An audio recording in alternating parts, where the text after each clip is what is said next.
The wind howled through the streets of Newark, sharp and biting, as if it carried the weight of every broken dream this city had ever seen. James Monroe stood frozen outside the corner store, his breath fogging in the frigid air, his calloused fingers clutching a crumpled $10 bill like it was the last thread holding his life together. His stomach churned, not from hunger, though that was a constant companion these days, but from the gnawing dread that had settled into his bones. 2 months behind on rent, a truck that coughed like it was on its last legs, and a son who deserved so much more than the scraps James could scrape together. He shoved the bill into his pocket, the weight of it mocking him as he adjusted the thin grocery bag under his arm and trudged toward his rusted Chevy parked across the lot. That's when he saw her, a little girl, no more than 6, perched on the curb like a lost bird, her blonde pigtails trembling as she hugged her knees.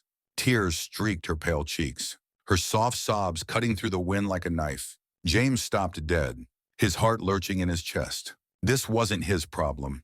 He had enough of his own, bills stacking up like a house of cards, a landlord whose patience was wearing thin, a kid at home who looked at him with eyes too big and too trusting for the mess they were in.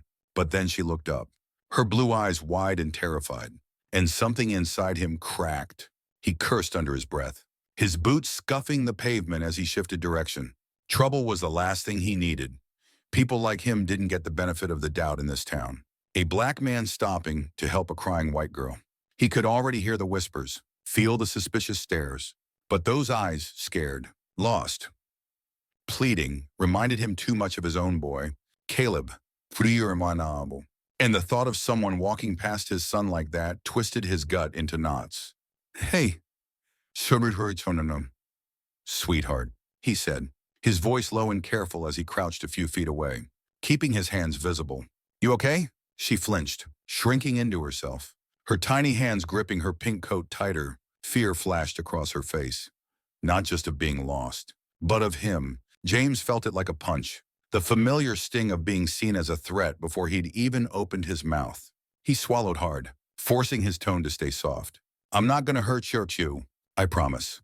You just look like you could use some help. Her lip quivered, a fresh tear spilling down her cheek. I can't find my mommy, she whispered, her voice breaking on the last word. James nodded, his chest tightening. Okay, we'll figure it out. What's your name on? What friend for Lily. She hiccuped, wiping her nose with her sleeve. All right. Lily Mestuan. You got anything with your mom's number on it? She sniffled, then dug into her little backpack, pulling out a wrinkled scrap of paper.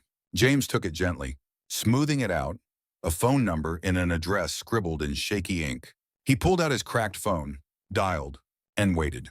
1 ring, 2. Voicemail. He tried again. Nothing. Beside him, Lily's breathing grew shallow, her small frame trembling. James exhaled, glancing at the address. 10 minutes away. He could call the cops, let them handle it, but the image of this tiny girl sitting alone in a cold precinct, waiting for someone to claim her, gnawed at him. Okay, he said, standing, I'm gonna take you home. We'll find your mom together. Her eyes flickered with uncertainty, and he saw the hesitation, stranger danger. The lesson every kid her age had drilled into them. He crouched again, meeting her gaze. I get it. You don't know me. We can wait for the police if you want.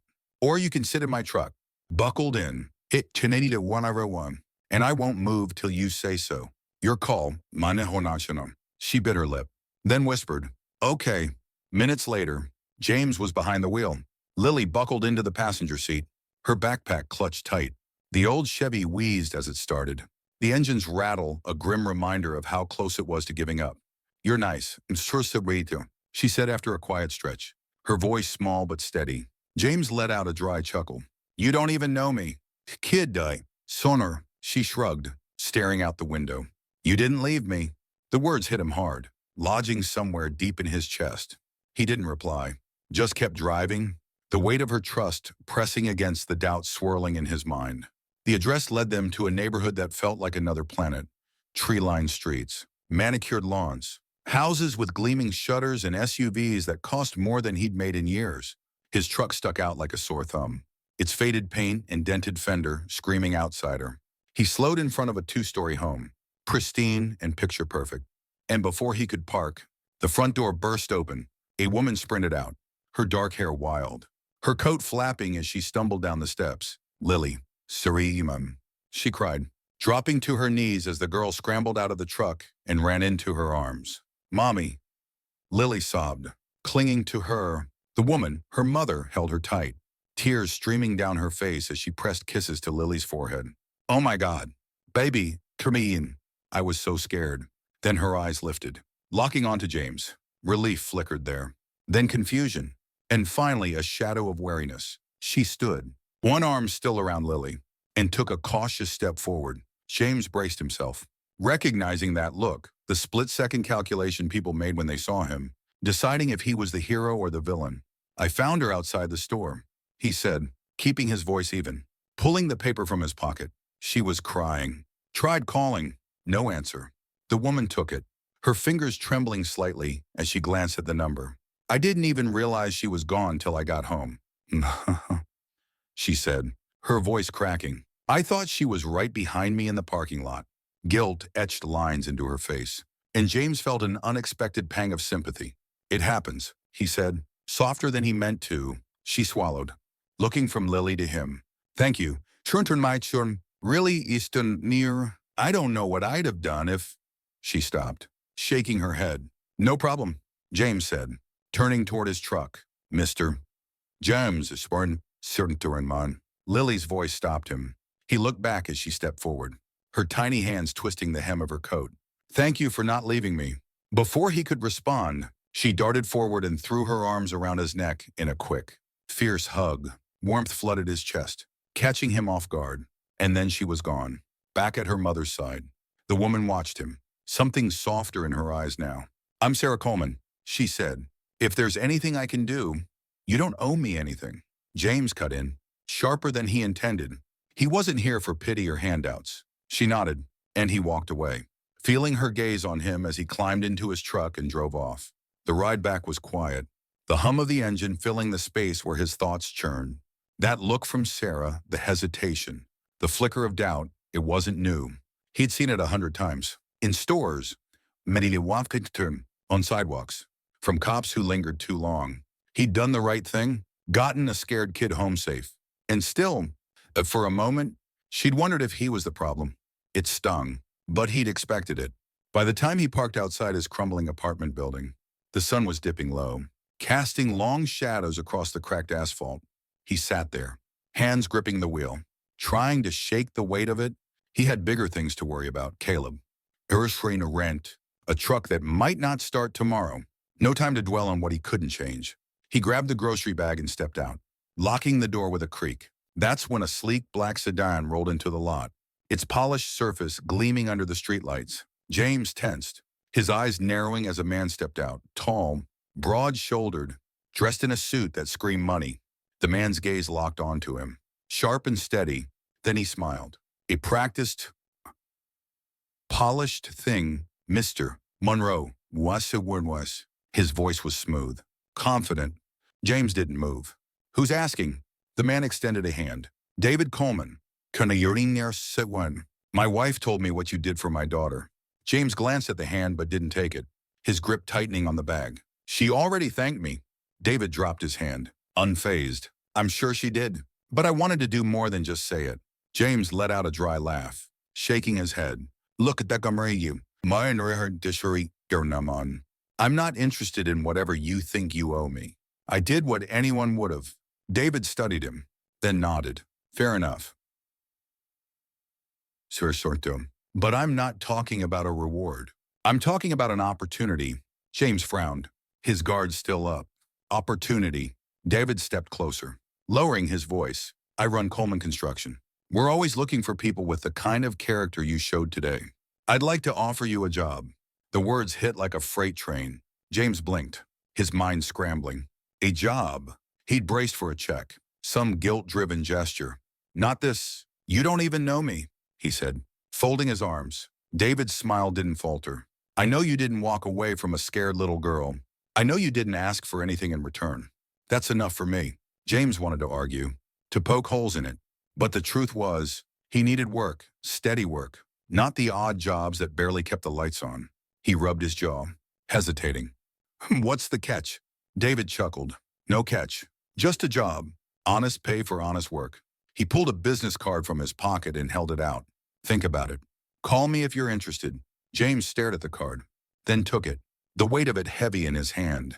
David nodded and walked back to his car, pulling away as smoothly as he'd arrived. James stood there, the card between his fingers, his mind racing. A job. A real shot. It felt too good, too sudden, but maybe, just maybe, it was the break he'd been praying for. That night, James sat at the wobbly kitchen table, the card in front of him like a lifeline he wasn't sure he could trust. Caleb was asleep in their shared room, his soft snores drifting through the thin walls. The apartment smelled of mildew and motor oil, a far cry from the life James had once dreamed of giving his son. He'd meant to call David right away, but doubt had rooted him to the chair. Opportunities like this didn't come to men like him, not without strings. He'd been burned before, gotten his hopes up only to watch them crash. But the clock was ticking. $600 by Friday or he and Caleb were out on the street. He grabbed his phone, dialed West de Maria, and held his breath. David Coleman, the voice answered, crisp despite the hour. It's James Monroe. A pause. Then, as 6 years, glad to hear it. Be at the site by 7. Foreman will show you around. And that was it. No fanfare. Just a done deal. James hung up, exhaling slow, a flicker of something like hope sparking in his chest. The next morning, he pulled into the construction site, the Chevy groaning as he parked. The air buzzed with noise, hammers pounding, machinery humming, men shouting. He spotted the foreman, a grizzled guy with a beard like steel wool, barking orders near a stack of lumber. You Mike? James asked, stepping up. The man turned, eyeing him up and down. You Monroe? James nodded. Mike grunted. Boss says you're a hard worker. Better be, 'cause we don't carry dead weight. The day was brutal, lifting, scaling awareness, hauling, cutting, the kind of work that seeped into your bones and left you hollowed out. James kept up, sweat soaking his shirt, hands raw under his gloves. Mike watched, arms crossed, and at noon tossed him a water bottle without a word. It wasn't praise, but it wasn't rejection either. Weeks passed, and James found his rhythm. The crew's skepticism faded as he proved himself. First in, last out. No complaints. One Friday, David showed up, sleeves rolled up, scanning the site. Walk with me. He said, heading toward a pile of steel beams. James followed. Wary, you're doing good work, David said, staring at the rising framework. James shrugged. Just doing the job. David nodded. That's why I want to offer you more. Management training. You've got leadership in you. James froze, the words sinking in slow. A career? Not just a paycheck. A chance to build something real for Caleb. Why me? He asked. Voice tight, David met his eyes. Because men like us don't get many doors. When one opens, you step through. James looked away, jaw clenching. He'd spent years slamming into closed doors, swallowing the bitterness. Now when one was cracked open, and he felt the pull. All right, he said finally. I'm in Nauru. David smiled. Monday. Main office. We'll start there. Driving home, the ache in his body felt lighter. A quiet resolve settling in. He walked in to find Caleb sprawled on the floor. Crayons everywhere. A grin splitting his face. Dad. I finished my picture. James crouched, taking the drawing, a house, a yard, Edwakan, weirding, a swing, a big dog. The dream Caleb clung to. Looks perfect. But the certain protein, he said, straight her throat tight.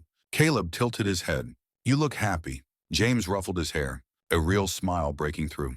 Yeah, nasanandam. Kidana you'd read into him. I think I am, for once. Sony watches Jordan. He wasn't just surviving, he was stepping forward. Into something better. James leaned back against the cracked headrest of his Chevy, the engine idling rough as he stared out at the construction site fading in the rearview mirror.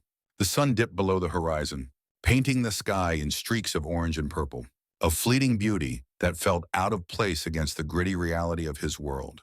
His hands ached, the kind of deep, throbbing pain that came from hours of hauling lumber and swinging a hammer. But it was a good ache, One that meant he'd earned something today. For the first time in months, maybe years, he felt a flicker of control. Like he wasn't just a leaf caught in the wind of circumstance. The business card David Coleman had given him sat tucked in his wallet now. A tangible promise he still wasn't sure he fully trusted. But he'd shown up this morning. Hadn't he? He'd walked onto that site, faced Mike's gruff skepticism, and put in the work. And tomorrow, he'd do it again.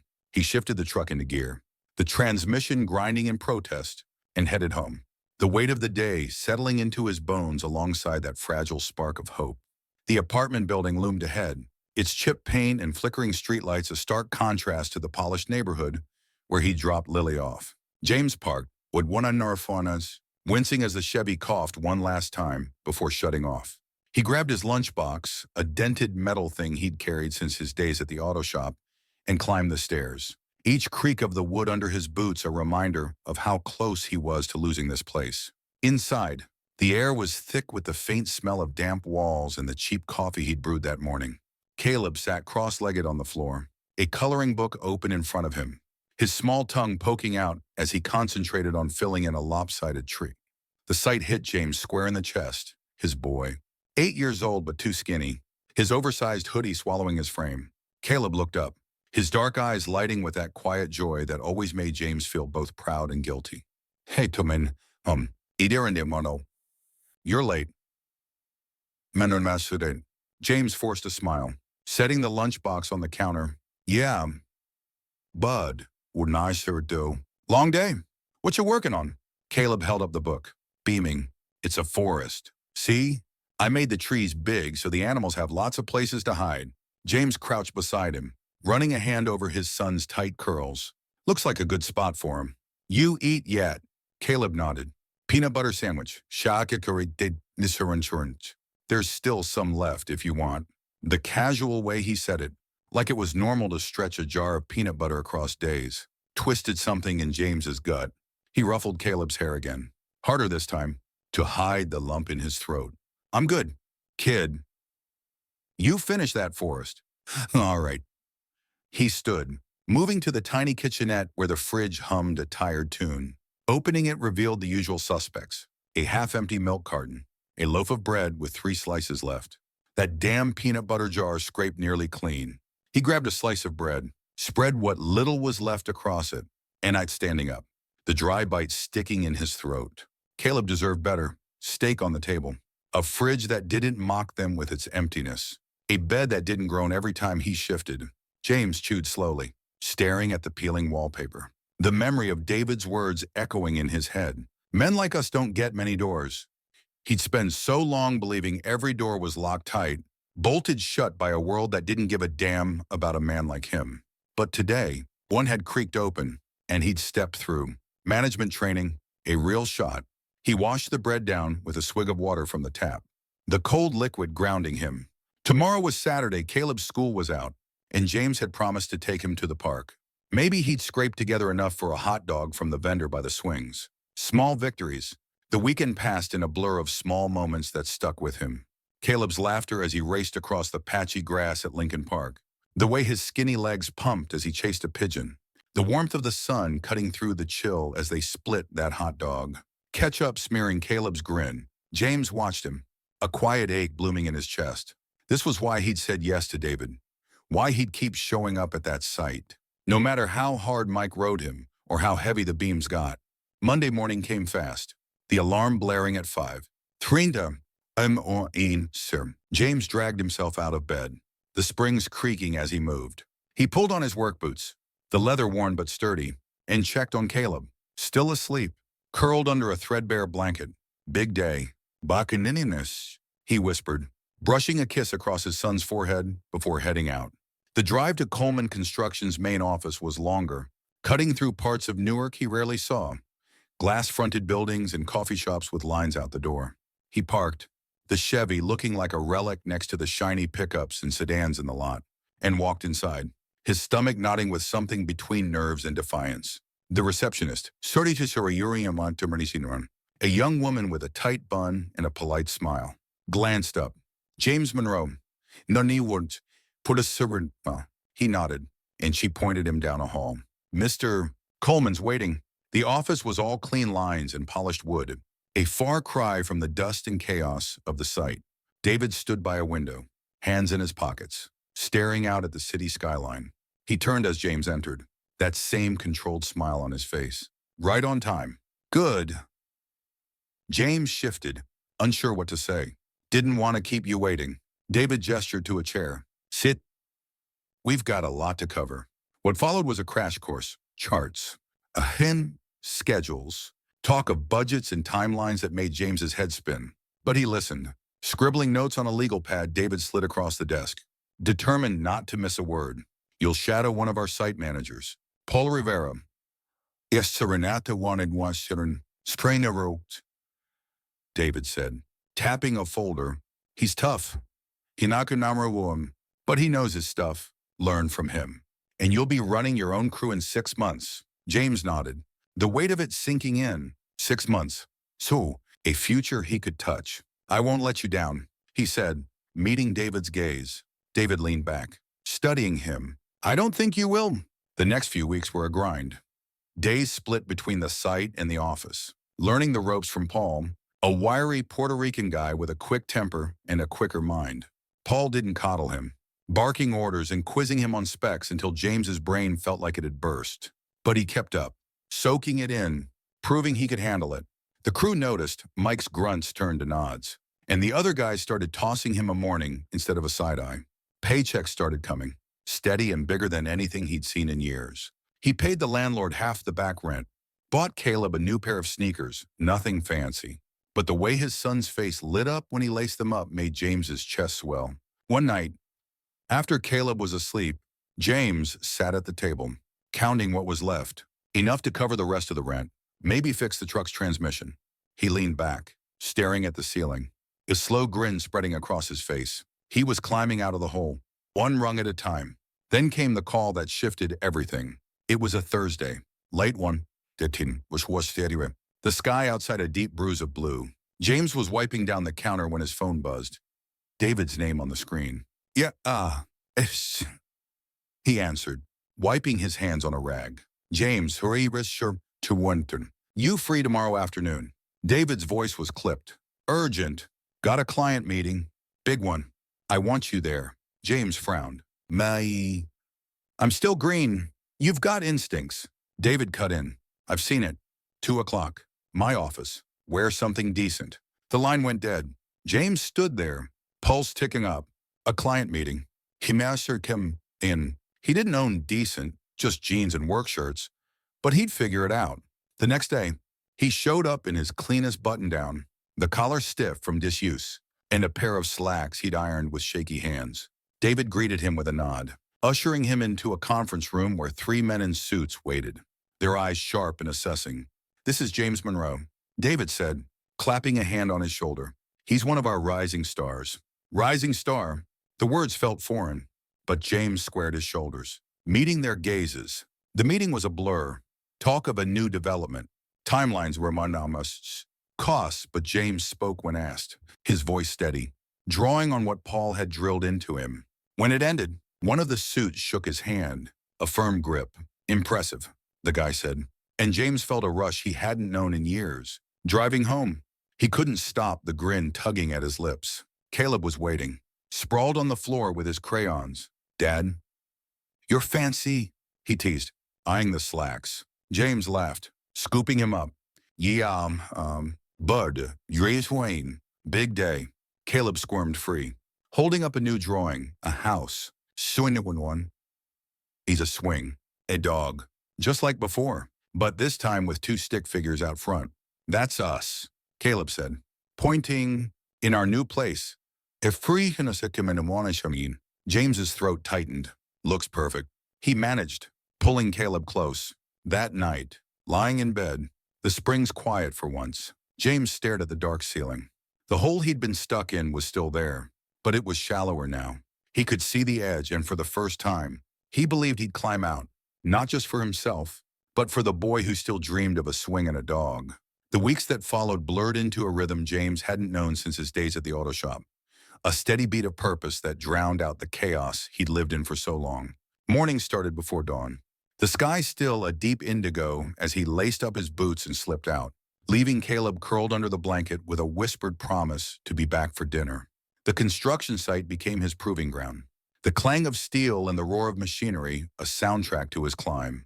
Paul Rivera pushed him hard, his sharp voice cutting through the noise to bark corrections or toss out questions James had to answer on the fly. What's the load capacity on that beam?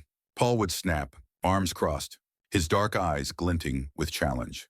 James would pause, Estudios as summer run the numbers in his head, and fire back an answer, feeling a surge of pride when Paul grunted and moved on.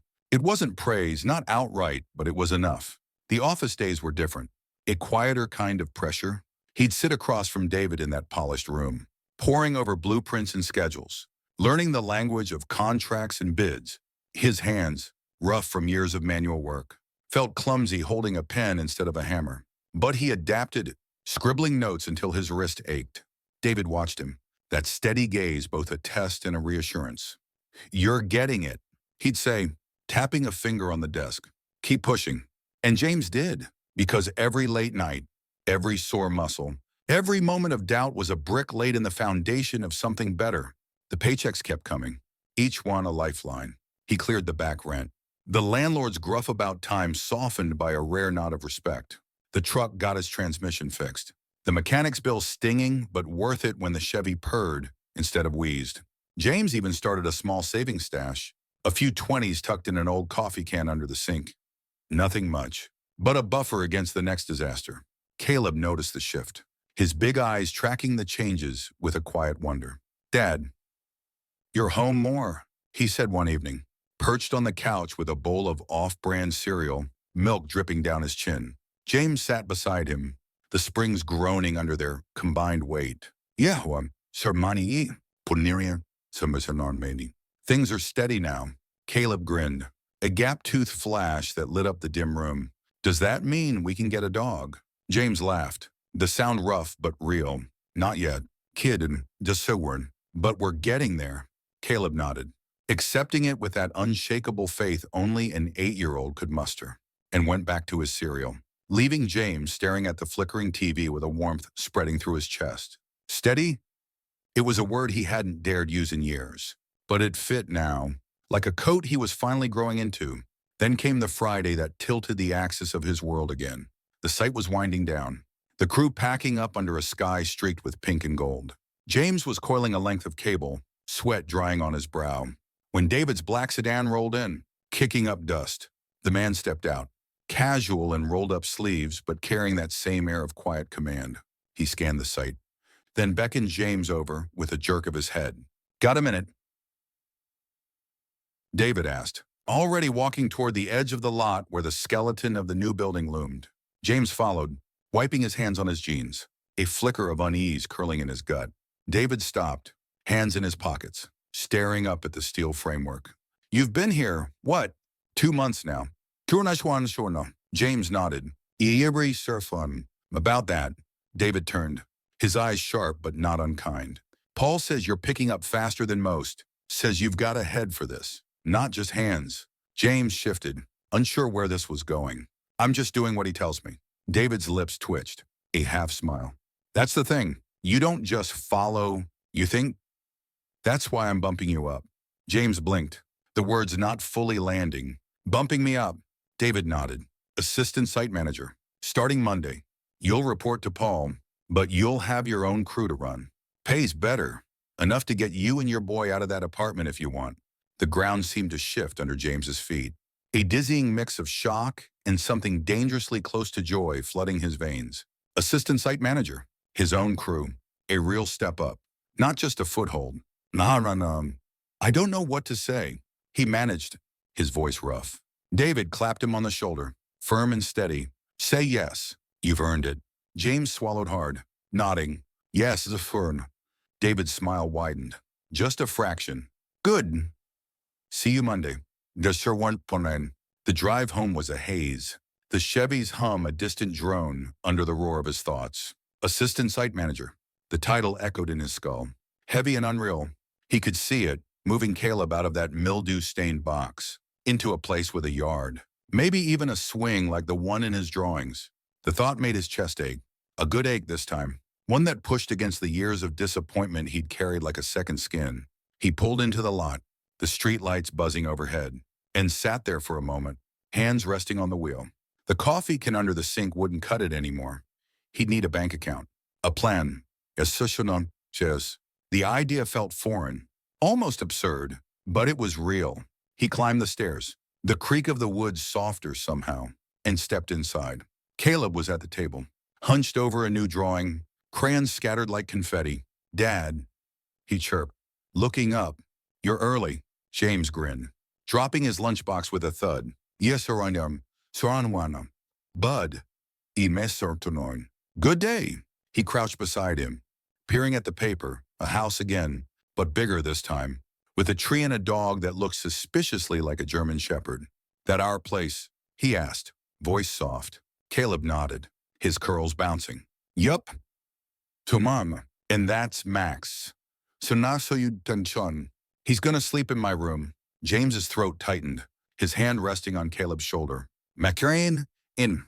Huh. He looks like a good dog." Caleb beamed, then tilted his head. "You're smiling a lot." James laughed, pulling him into a quick, tight hug. "Guess I've got a lot to smile about."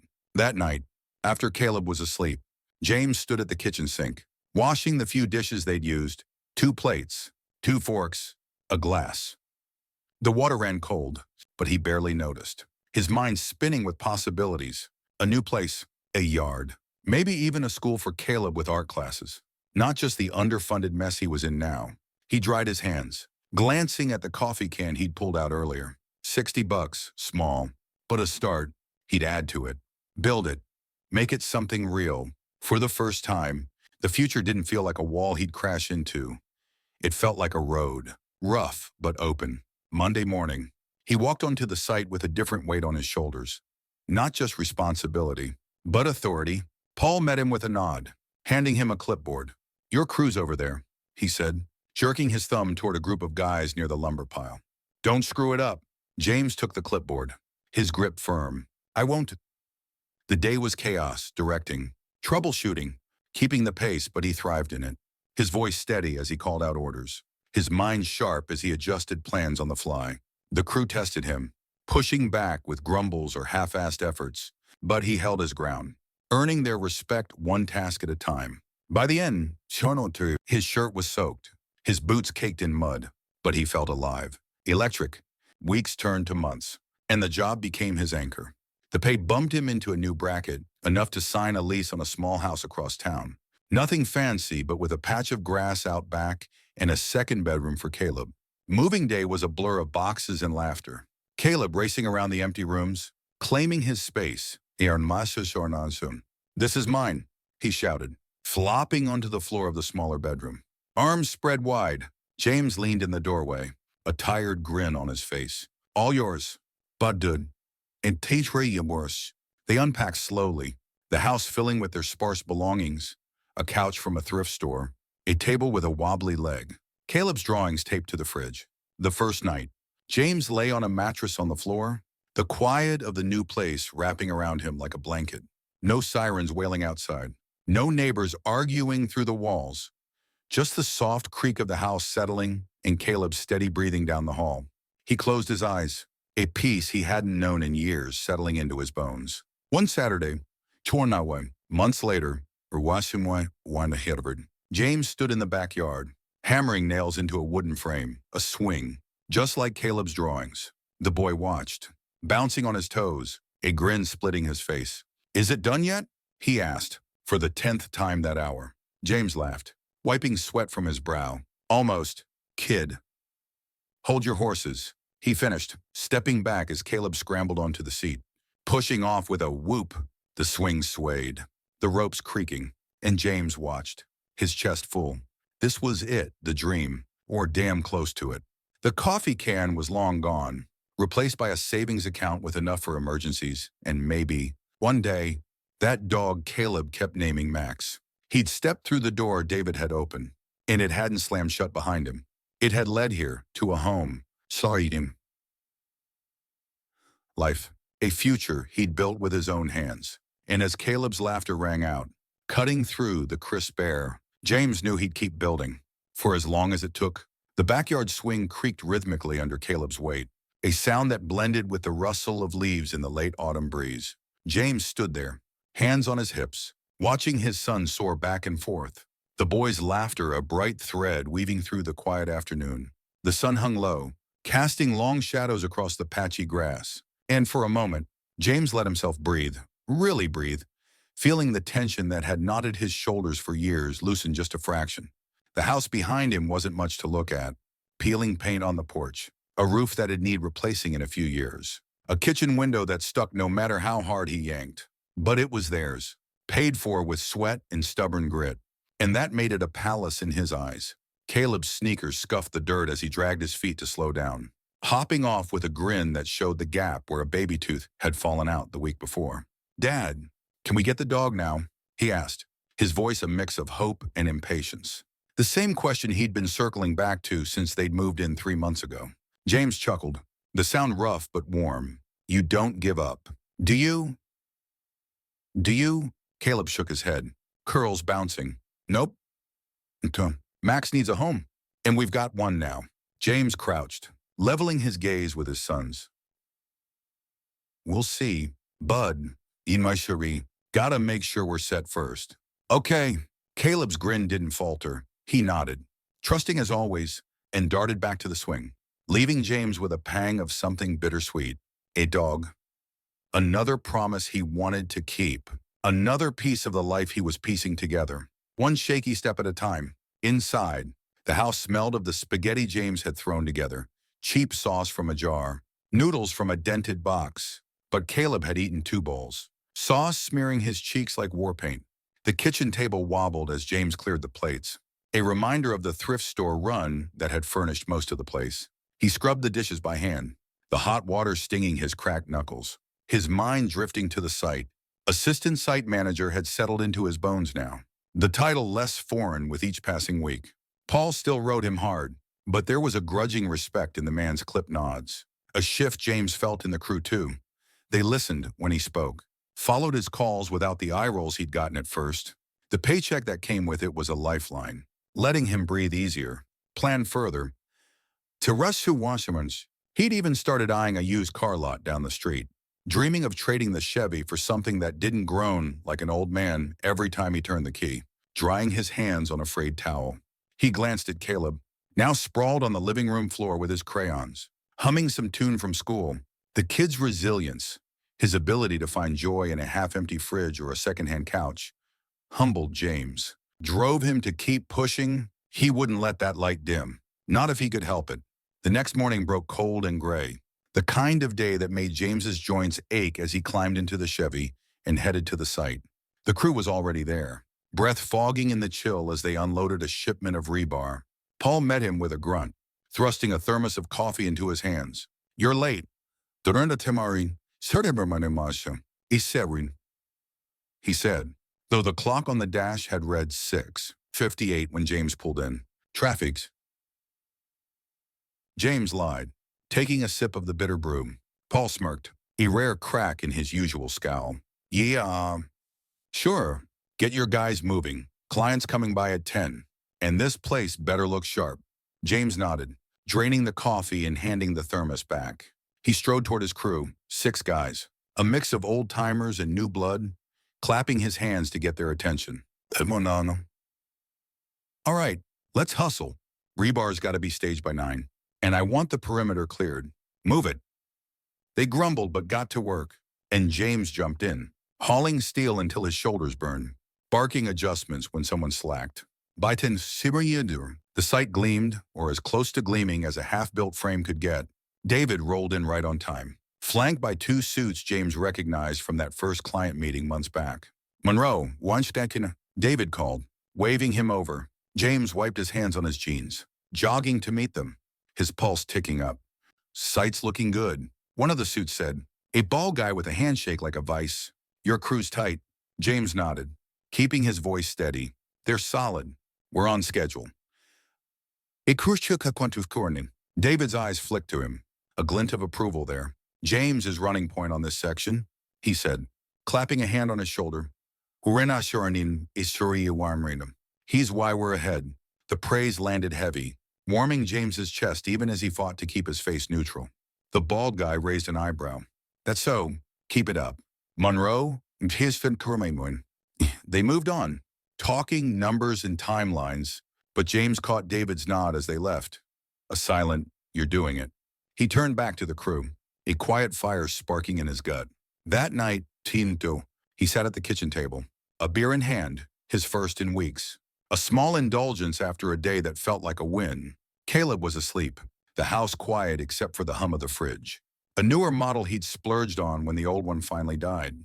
The beer was cold, sharp against the back of his throat, and he let his mind wander. The sight, Tankerment, the crew, and Pinat the way David had singled him out, it was proof, tangible and real, that he wasn't just scraping by anymore. He was building something, not just with steel and concrete, but with his life. The thought made him restless, and he pulled out his phone. Scrolling through a local shelter's website he'd bookmarked weeks ago, pictures of dogs stared back, mutts with floppy ears, shepherds with sharp eyes. One caught him, a black and tan mix, maybe a year old, with a lopsided grin and a name tag that read Duke. James's lips twitched. Not Max, but close enough. He set the phone down, the idea simmering. Not yet, but soon. He finished the beer, the bottle clinking as he tossed it in the bin, and headed to bed.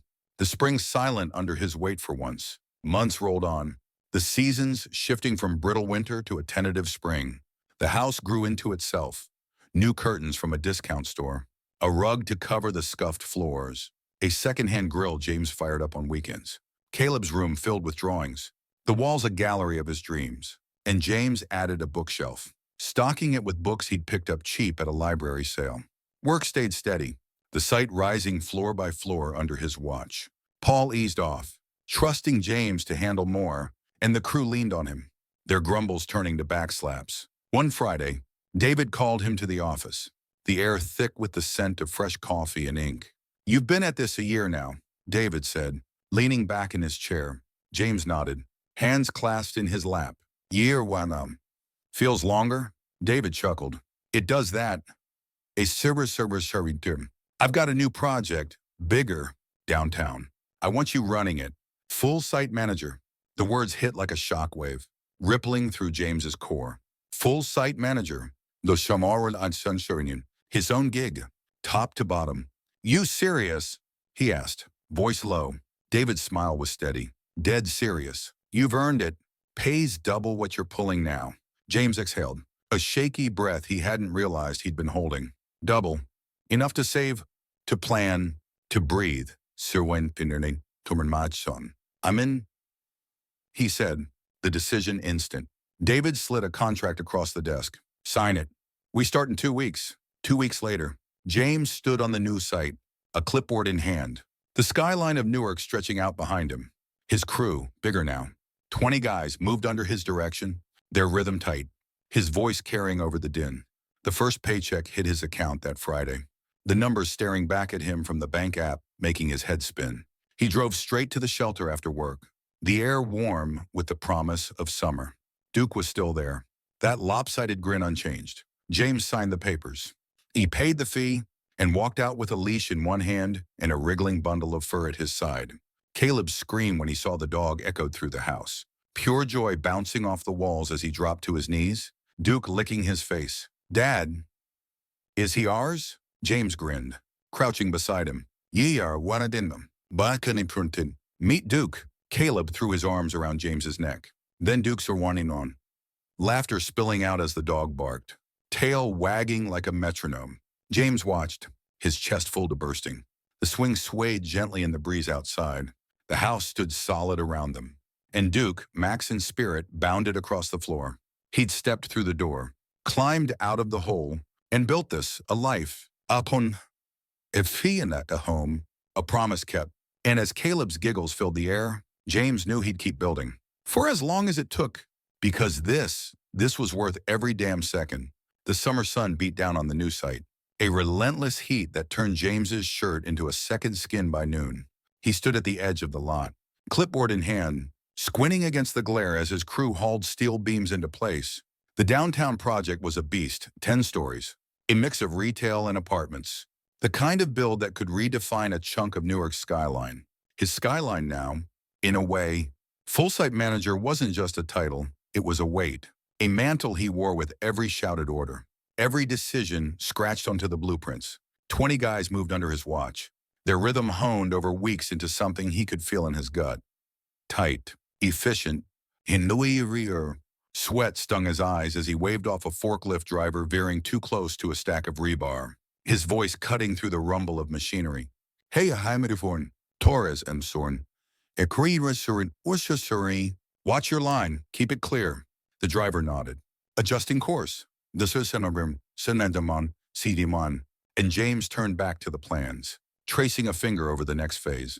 This was his domain, a chaotic dance he'd learned to lead. And every day he felt it sink deeper into his bones. This was where he belonged, back home. The little house buzzed with its own rhythm. Duke's paws thumped against the hardwood as he chased Caleb around the living room. The boys' laughter a high-pitched counterpoint to the dog's excited barks. James leaned in the doorway, a cold glass of water in hand, watching the chaos unfold. Caleb, now 9, had shot up an inch over the summer. His frame still wiry, but filling out with the steady meals James could finally put on the table. Meat on the grill. Fresh vegetables. Not just peanut butter stretched thin. Duke skidded to a stop, tongue lolling, and flopped onto the rug James had rolled out last month. A deep blue thing that tied the room together. Dad. I looked. Look, he's tired already. Caleb called, grinning as he plopped beside the dog, scratching behind Duke's ears. James chuckled, taking a sip. You wore him out. But to watch her in titter one. Good job. Caleb beamed, then scrambled up, grabbing a sketchbook from the coffee table, a new one James had bought, its pages crisp and white. I'm drawing the tower you're building, he said, flipping to a half-finished page. James stepped closer, peering over his shoulder. There it was, a jagged pencil outline of the downtown site, beams rising into a sky scribbled blue, stick figures in hard hats dotting the base. That's us, Caleb pointed. You're the tall one. James's throat tightened, a quiet pride swelling in his chest. Looks good, kid. Real good. Work and home wove together, a tapestry of effort and reward. The site demanded everything, long hours, split-second calls, the constant pressure of deadlines, but it gave back too. The paycheck hit like clockwork, fat enough to cover the mortgage he'd taken on the house, a used SUV he'd traded the Chevy for, and a growing nest egg in the bank. David checked in weekly, his visits a mix of inspection and quiet encouragement. You're ahead of schedule, he said one muggy afternoon, standing beside James as they watched a crane hoist a beam into place. Clients are happy. That's rare. James wiped his brow, nodding. Crew's solid. They make it easy. David's lips twitched. They're solid because you're solid. Don't sell yourself short. The words lingered, a buoy in the tide of exhaustion that sometimes pulled at James after 16-hour days. He'd nod. Thank David. And get back to it. The praise fueling him as much as the coffee he downed like water. Paul, now overseeing another site, would swing by sometimes, his gruff not bad. Monroe a stamp of approval James hadn't known he'd craved until it landed. One Saturday, the air thick with the scent of cut grass, James fired up the grill in the backyard, the sizzle of burgers mingling with the hum of a radio he'd propped on the porch. Caleb kicked a soccer ball against the fence, Duke bounding after it with clumsy enthusiasm, while a few neighbors, folks James had nodded to over the months, wandered over. Drawn by the smell, there was Maria from next door, a widow with a sharp laugh, and her teenage son Luis, who'd taken to calling James boss after hearing about the site. Then Mike, the old guy across the street, who brought a six-pack and a story about every car he'd ever owned. They sat on mismatched chairs James had dragged out, plates balanced on knees, the chatter easy and unforced. Heard you're building half of downtown, Maria teased, nudging James with her elbow. He grinned, flipping a burger just a piece of it. Keeps me busy, Luis piped up. You hiring? I'm 16 next month. James raised an eyebrow, considering, talk to me then. We'll see. Caleb ran over, sweaty and beaming, snagging a bun. Dad's the boss of everybody, he bragged, and the group laughed, the sound wrapping around James like a warm blanket. This was new, neighbors. A community, roots sinking into soil he'd once thought too hard to break. Fall crept in, the leaves turning gold and red, and the downtown project hit its halfway mark. James stood on the 6th floor one evening, the city sprawling below, lights flickering to life as dusk settled. His crew had clocked out, leaving him alone with the skeleton of the building. The wind whistling through the open frame, he ran a hand along a beam, the steel cool under his palm, and felt a surge of something fierce, ownership. Maybe, or just the raw satisfaction of seeing his mark rise from the dirt. His phone buzzed, David's name flashing. Yeah, James answered, leaning against a column. Monroe, I'm not sorry. You still on site? Oh, what can me? David's voice crackled, brisk. Just wrapping up. Got good one. Got news, City Council's greenlighting phase 2. Bigger scope. More units. They want us back, and I want you on it. James's pulse kicked up, a grin tugging at his lips. Same gig, Miss Sharpsharyin. Bigger, some more sugar. You'll need a second crew. More responsibility. Pay bump, too. You in? James didn't hesitate. Hell yeah, I'm in one. David chuckled. Thought so. Details Monday. The call ended, and James pocketed the phone, staring out at the city. Pimasan firm. Phase 2.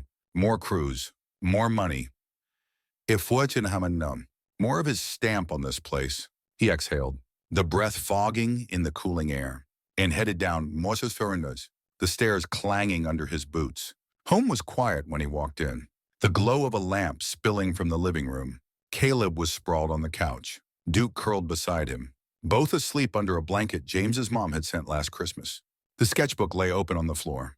A new drawing, a taller tower, more figures, a dog scampering at the base. James smiled, soft and tired, and sank into the armchair. Kicking off his boots, the house creaked, settling around him, and he let his eyes drift shut. The day's weight easing off his shoulders. He'd tell Caleb tomorrow about the project, the raise. Maybe even a trip to the hardware store for paint to fix up the porch. Duke snored, a low rumble, and James felt the stillness seep into him. This was his life now, a job that mattered. A home that held a son who dreamed big and believed he could catch those dreams. He'd built it, piece by piece, and it was solid. Winter hit hard, snow blanketing Newark in a hush that slowed the sight but didn't stop it. James layered up, barking orders through a scarf, his breath a cloud as he kept the crews moving. Phase 2 loomed, plans piling up on his kitchen table, and he studied them late into the nights, Duke's head resting on his feet. Caleb turned 10 in February, a small party with cake and balloons, Luis and Maria joining in, the house loud with kids' shouts and Duke's barking.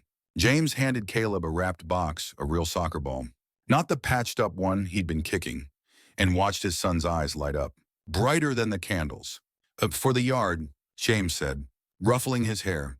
Caleb hugged him tight, whispering, best dad ever, and James swallowed the lump in his throat. Holding on a second longer, spring thawed the ground, and phase 2 broke soil. James at the helm of 2 crews now, his voice a steady anchor in the chaos. The city noticed, articles popped up. Local man leads downtown revival, and David framed one, hanging it in the office. To when in was charity. James shrugged it off, but Caleb kept it clipping, taping it beside his drawings. One warm May evening, James sat on the porch, a beer in hand. Duke sprawled at his feet. Caleb swung lazily on the swing, the ropes creaking, his sketchbook balanced on his lap. Tessuri Sidana, hey, which are anarchicum, Sir Keenman, what he called. Pencil pausing. Yeah, so fond him. But for the terror, Sir der Wastan Simmel. You think we'll stay here forever? James took a sip, the question settling deep. Maybe, or maybe we'll build something bigger someday. What do you think? Caleb grinned, sketching again. Bigger, with a tower and a yard for Duke? James laughed, the sound carrying into the dusk. Bigger, he could see it, another house, another project, another dream turned real. He'd stepped through one door, then another, and each led here, to this moment, this life. And as the stars blinked on above, he knew he'd keep stepping, keep building for Caleb, for Duke, for the man he'd become. The summer stretched long and humid, the kind of heat that clung to James' skin even after the sun dipped below the horizon. The downtown site buzzed with a relentless energy. 2 crews now moving under his command, their shouts and the grind of machinery a constant hum in his ears. Phase 2 was no small beast, 15 stories. A sprawling footprint that swallowed blocks, with deadlines that loomed like storm clouds. James stood at the center of it, hard hat tilted back, clipboard clutched in one hand as he scanned the chaos. His crews were a mix of veterans and greenhorns, each testing him in their own way. The old-timers with their quiet grumbles, the new guys with their sloppy cuts and missed marks. He'd learned to read them, to push where they needed pushing and ease off when they hit their stride. "Jackson, straighten that weld," he barked, his voice carrying over the whine of a saw. The wiry kid jumped, adjusting his torch, and James nodded. "Must remain out to know." Moving on, this was his world now, a kingdom of steel and sweat, and he ruled it with a steady hand. Every beam bolted down a testament to the life he'd clawed out of nothing. Home was his refuge, the little house a lighthouse in the storm of 12-hour days. He'd pull into the driveway, the SUV's engine purring smooth where the Chevys had rattled, and feel the weight lift just a fraction. Duke would greet him first, a blur of black and tan fur barreling out the door, tail whipping like a metronome gone wild. Caleb followed, his sneakers scuffing the porch, a grin splitting his face as he waved a new drawing or rattled off some story from school. "Dad, we did fractions today, and I got 'em all right," he'd say, pride puffing his chest, and James would ruffle his curls, exhaustion fading under the glow of his son's voice. Inside, the place had taken shape. Walls painted a soft gray he'd picked with Caleb, a couch that didn't sag, a fridge stocked with more than the bare minimum. The kitchen table still wobbled, but it held blueprints now, spread out like a map of his future. Edges curling from late-night study. He'd sit there after Caleb was in bed, Duke snoring at his feet, poring over plans with a pencil stub, the quiet wrapping around him like a second skin. This was peace, not perfect, but earned, and that made it sweeter. One sweltering July afternoon, David showed up unannounced, his sedan gleaming against the dust of the site. James spotted him from the 10th floor, a speck in a polo shirt cutting through the chaos below, and made his way down, boots clanging on the metal stairs. "Monroe," David called, waving him over as he wiped sweat from his brow. "Got a minute?" James nodded, falling into step as they walked the perimeter, the air thick with the scent of hot asphalt and diesel. "This thing's a monster," David said, gesturing at the rising frame. "You're keeping it tame. The frigid though, impressive." James shrugged, hands in his pockets. "Crew's doing the heavy lifting. I just point 'em." David's laugh was sharp, cutting through the noise. "Bullshit. No one. You're the spine here. That's why I'm pitching you for something bigger."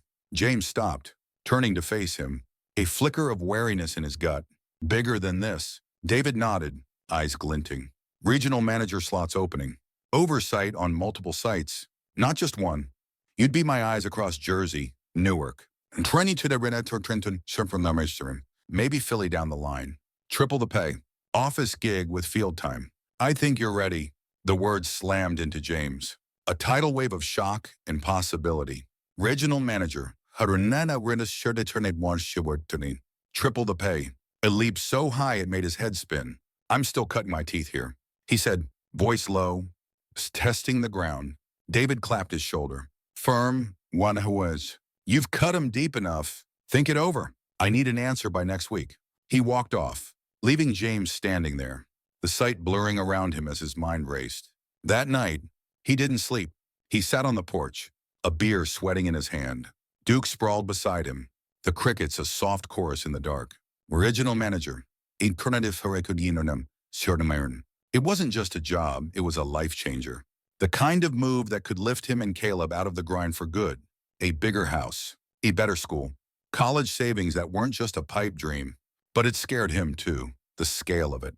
The leap from steel beams to boardrooms, the chance he'd stumble and drag them back to square one. He took a long pull from the bottle, the cold bite grounding him. Caleb's drawings flashed in his mind. Towers, yards, A family holding steady. This could be that, all of it. If he didn't screw it up, the screen door creaked, and Caleb padded out, barefoot in his pajamas, rubbing sleep from his eyes. Dad, Desarcho, why are you up?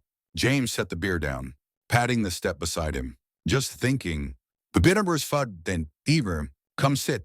Caleb plopped down, leaning into him, warm and solid. About work. James nodded, staring at the stars. Yeah, to one Newell. Big stuff. Might mean some changes. Caleb tilted his head. Curious situation. Sorry, son. Good changes. James exhaled, wrapping an arm around him. Could be. Real good. What do you think about a new place someday? Bigger. With a room for all your art. Caleb's eyes widened. Slow grin spreading. And a yard for Duke. James chuckled. Yeah, 111. And a yard for Duke. Caleb nestled closer. Content. And James felt the decision settle. Heavy but right. Monday. He walked into David's office. The air cool and sharp with the scent of leather and ink. David looked up from his desk, eyebrows lifting. Well, James stood tall, hands clasped behind him. I'm in the conversation. David's smile was quick, satisfied. Knew you would, Mum. Knew you would be. Start shadowing me next month. Get you up to speed. We'll move you up official by fall. James nodded, a quiet fire igniting in his chest. Won't let you down. David leaned back, steepling his fingers. You have Irinum. You haven't yet. The transition was a blur. Days split between the site and David's side, learning the dance of budgets. Sorry, sure, Shirinawasi. Permits Suriwana Suri Burpitium. Client handshakes. James traded his hard hat for a tie some mornings, the knot awkward under his fingers, but he wore it like armor, stepping into rooms where men in suits sized him up and found him steady. The sight stayed his anchor, his cruise running smooth under his eye, and he bridged the worlds, dirt and steel to glass and polish, until it felt less like a stretch and more like a fit. Fall arrived, crisp and golden, and the promotion hit. Regional Manager James Monroe. The title etched on a nameplate in an office with a view of the city he'd helped shape. The paychecks ballooned. Numbers he'd never imagined seeing in his account. And he moved fast, selling the little house, buying a 4-bedroom on a quiet street with a sprawling yard. A garage. Necessary confirmation. A porch swing Caleb claimed instantly. Moving day was chaos. Duke racing through the new space. Caleb hauling boxes to his room. A real art space now, with shelves and a desk James had built himself. Dad Rusher Dimas. This is huge. Keretanation, Caleb shouted, spinning in the empty room, and James grinned, leaning against the doorframe. Big enough for you and Max. Caleb laughed, tackling him in a hug. Duke. Dad. Duke, taking up. The house filled, new furniture, a TV that didn't flicker, a kitchen where James cooked real meals. The smells of roast chicken and garlic wafting through. Neighbors stopped by. A mix of families and retirees. Their welcomes warm and genuine. And James felt roots dig deeper. Solid and sure, winter brought snow again, blanketing the yard where Caleb and Duke built a lopsided snowman. Their laughter echoing as James watched from the porch. Coffee steaming in his hands. Work was a juggle, 3 sites now. Crews reporting to him. Calls with David about expansion, but he thrived in it. His voice a steady thread tying it all together. One evening, Caleb sat at the kitchen island, sketching while James chopped onions, the radio humming low. Dad, he said, pencil pausing. Yeah, son, bubum. But Darium, you're like a superhero now. Right, with one Tomano, building everything. James laughed, the sound rich and full. Naharier wari chilia mardi. Just a guy who got lucky and worked hard. Caleb shook his head, insistent. Nah, Danamo, you're the boss of it all. That's superhero stuff. James set the knife down, crossing to ruffle his hair. If I'm a superhero, you're my sidekick. Deal. Caleb grinned, nodding. Deal. Spring bloomed, and James stood on the downtown site, now complete, its glass facade gleaming under the sun. He'd built this, every floor, every window in Phase 2 rose beside it. His mark on the city growing. Caleb turned 11. Taller now, his drawings sharper, his dreams bigger, and James kept pace. pushing forward, building not just towers but a legacy. The doors kept opening, and he kept stepping through. Duke at his heels, Caleb at his side. The life he'd forged a testament to the man he'd become, one who didn't just survive, but soared. Hey everyone, thanks for joining us on this journey. If you've loved diving into James and Caleb's story, full of grit, shepherding, on heart, and a little bit of hope, hit that like button to let us know.